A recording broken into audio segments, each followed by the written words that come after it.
Katie, what are we doing right now? We're standing on an island in Scotland. Oh, well, this point that we're standing is the point where we get off the boat and we walk to the cottage. So what we're doing in real time is walking from this spot to the cottage, so everybody knows exactly how long it takes. And possibly get a sense of the altitude as well. We had some PC issues this morning, so we can't upload the episode that we wanted to give you. So instead of giving you nothing, we thought we'd just do a chat and a walk, and hope it's interesting for you in real time. Well, during this walk, we thought we'd answer comments. Mm-hmm. So the most discussed and asked about aspect is the sheep. The sheep, whether they're pregnant or not, and what's wrong with their feet, which is really sweet because people are obviously genuinely concerned about them. It comes from a kind place. But the sheep are fine. The little sheep is fat, we know that. But she was stealing the big sheep's food for probably about a year, and we didn't know because she was being sneaky about it. And at that point in the year, what's she like, Scott? She's like a cloud. You'll see that once we get to December, you won't recognise Crowdy. In fact, you won't even see her. All you'll see is this big mass of wool. So you definitely can't see her body shape underneath that wool during the autumn and winter period. Which is what her breed's for. She's a Shetland, so they're a wool breed. And yeah, so I came home from work one day and Scott had sheared them. And what did I say? Oh my God, how did she get so fat? Words to that effect. So she's been on a diet for like 2 years. It doesn't come off her. I don't know how you put a sheep on a diet other than starving them, and we're not going to do that because they're pets, they only live once. And why did she get so fat? She's pretty. And why? What was she doing? I said she was stealing their food. Oh, okay, I didn't hear that. I was too busy having a cardiac arrest walking up this hill. Scott's feeling a bit poorly today, so kudos to him for walking up the hill for you guys. We're also asked about their feet. Look, sheep are notorious for having sheep difficulties. Yeah, no, they have sheep difficulties. Is that like agony aunt type stuff? They need therapy. Dear, yeah. Oh no, they'd type like that, wouldn't they? Dear Auntie Sue, have been feeling depressed or something. Well, anyway, yeah, they're notorious for having hoof problems, whether they're in a field, in a commercial endeavour, or as we keep them as pets.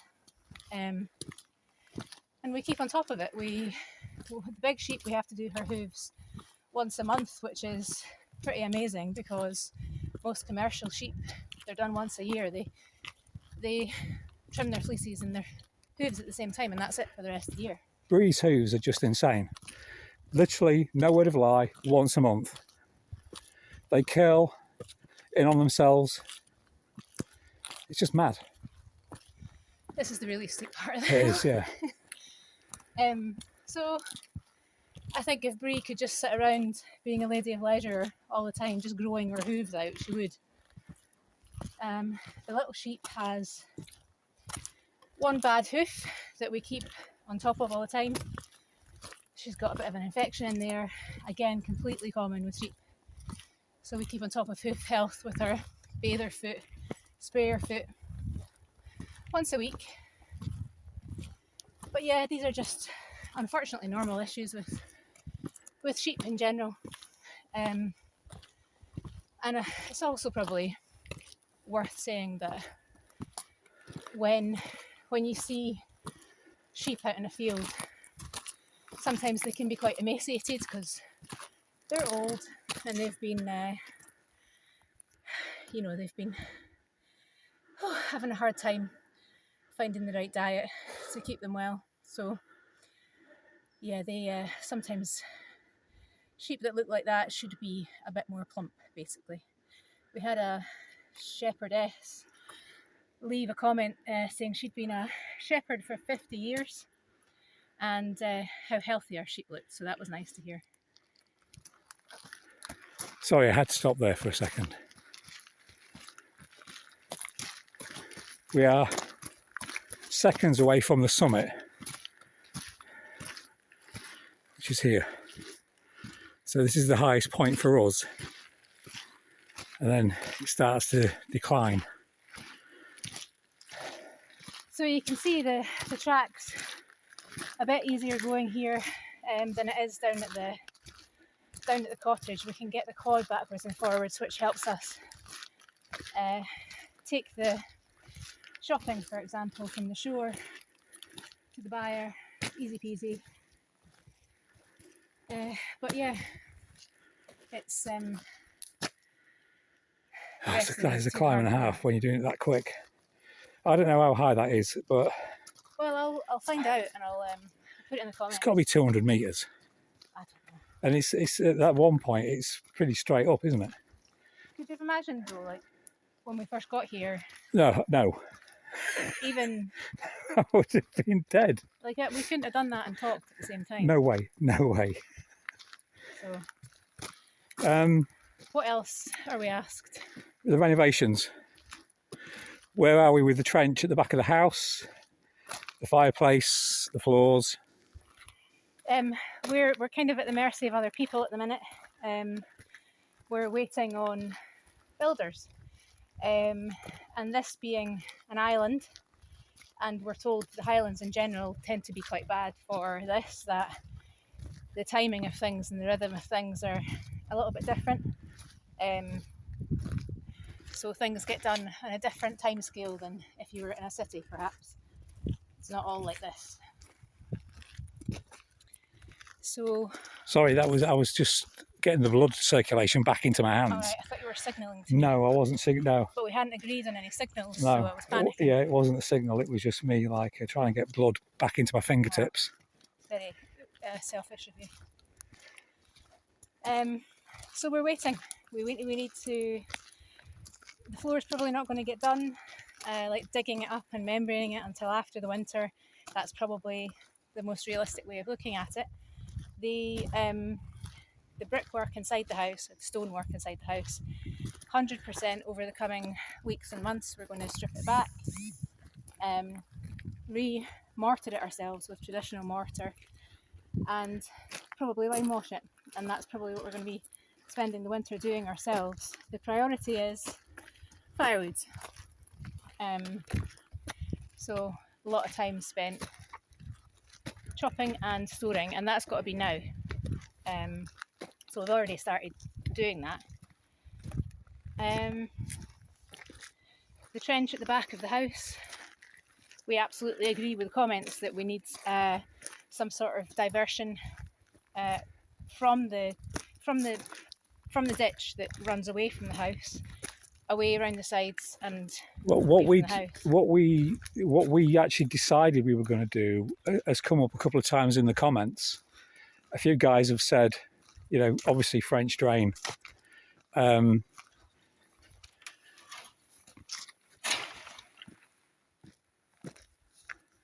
the deer fence.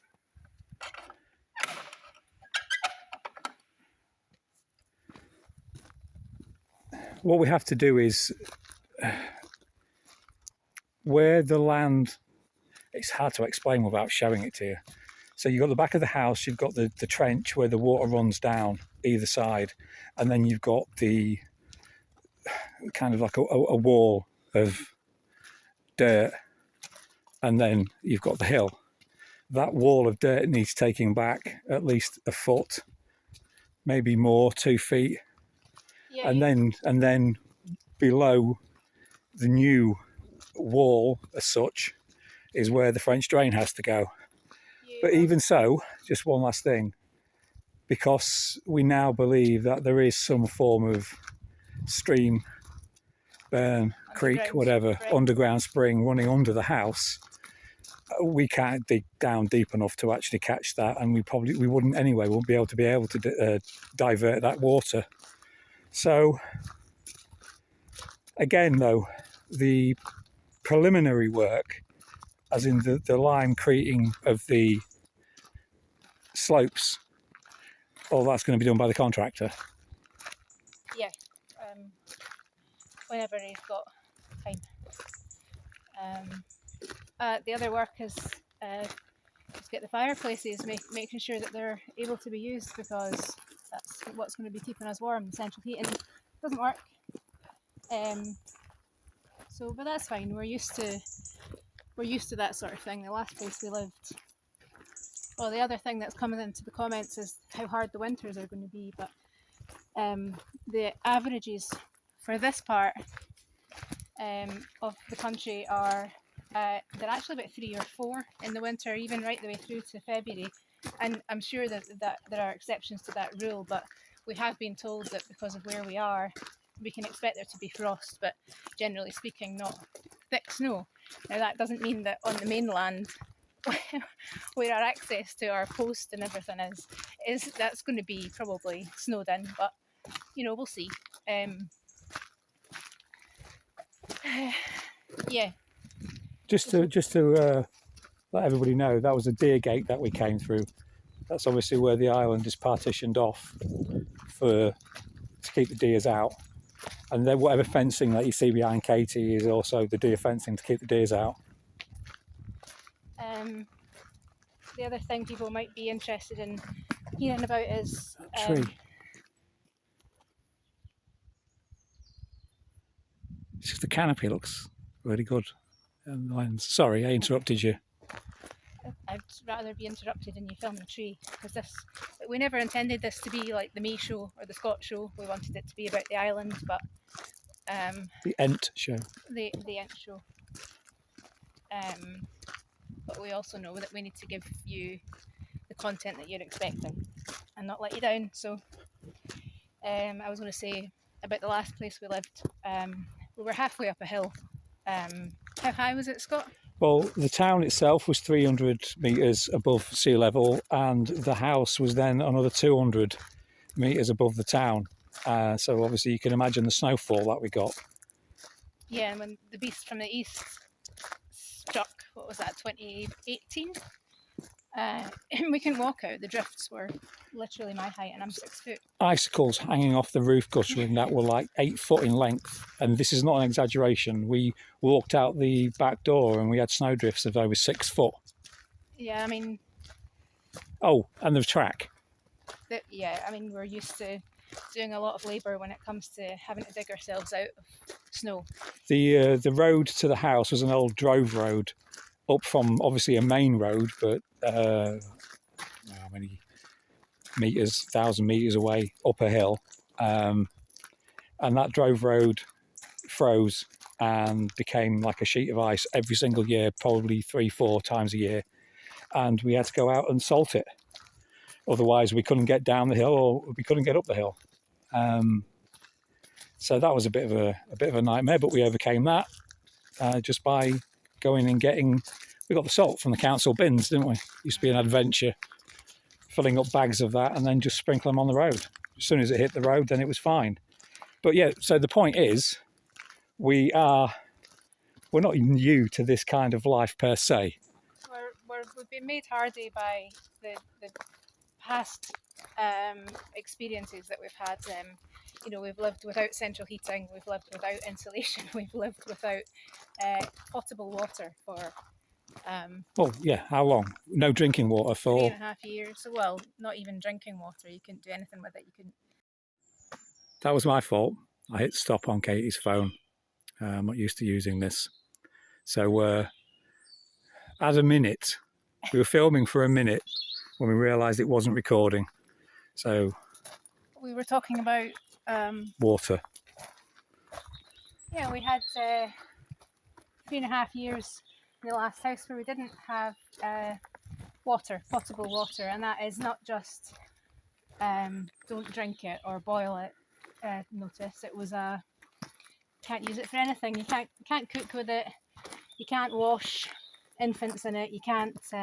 This part of the track is only fits one person. You can't bathe wounds in it. So yeah, we couldn't do anything with it. We also didn't have central heating. We just had the old-fashioned fireplaces. No insulation, and what else? Halfway up a hill, like we were talking about before. So we're used to the hardships that an old house and an environment, a tricky environment, can throw at us, and that's why we think we can meet them head on. There is nothing that we haven't been through that this place can't throw at us. You know, the place that we were at before, the issues that we had were multiple. So being here, we're just going to take it in our stride. Yeah, so I think it's going to be nothing but a pleasure to be here. I mean, for me, I think you could have wrapped this not just the house, but the setup, the island. You could have wrapped it up in a big red bow for me. It's sort of a lifelong dream. If I could have imagined my perfect house in my head, it would have been this. And I know that you struggled a bit to start, Scott. Scott was here for a week by himself in torrential rain, getting cabin fever and wondering if he'd made a terrible mistake. But when you stop fighting the rhythm of the island, as you said that you were doing, you found it a lot easier. Yeah, when I first got here, it was the rain was intense, and it was non-stop for a full week, and I'm here on my own with just the sheep for company, and yeah, it was a point where I was like, hang on a minute. Everybody does this when they move. When you move jobs, when you move house, with the first month to week to a month, you're like, oh, have I done the right thing? But yeah, it's once I personally stopped fighting it and just went with it, it became so much easier. I never felt like that. I just loved it instantly, and it made me feel quite emotional hearing Scott saying that he was feeling like that, because I just loved it so much. So, and you don't want to be at odds with each other. Did you nearly fall over then? May have done. Oh, I thought you did. I was hoping I wouldn't catch you falling over. But also the timing of moving here was pretty incredible, because it was just kind of swooped into us with perfect divine timing. It was amazing. It was quite incredible. It was like we'd planned it all along, which we certainly hadn't. So this is the last, basically the last few steps. It gets quite steep here, especially when you've got a wheelbarrow in your hand and it's wet. Yeah. Oh yeah, I have slipped. Well, I think I've said, haven't I? I've slipped several times. One time quite badly. But then again, it's just learning. It's learning the routes, the paths, where not to stand, and you just get used to it. The other thing about when you get down to this part of the island is how cool it is, because the sea breeze. This is the view that you're all used to. So because we had that break, I don't know exactly how long that takes. I'll look up what the altitude actually is, how far we climb, and put it in. I think it's a 20-minute walk from one part of the island to the other. Yeah, I'll figure it out and put it in. Okay, well. Hear the birds.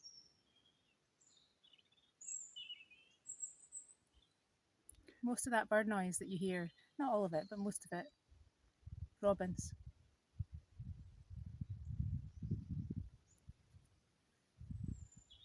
Did you hear that? B-52 just flew past. Massive bee. Okay, well, let's...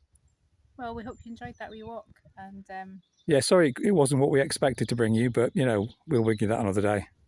midweek we'll aim for bringing that to you. Thanks for joining us.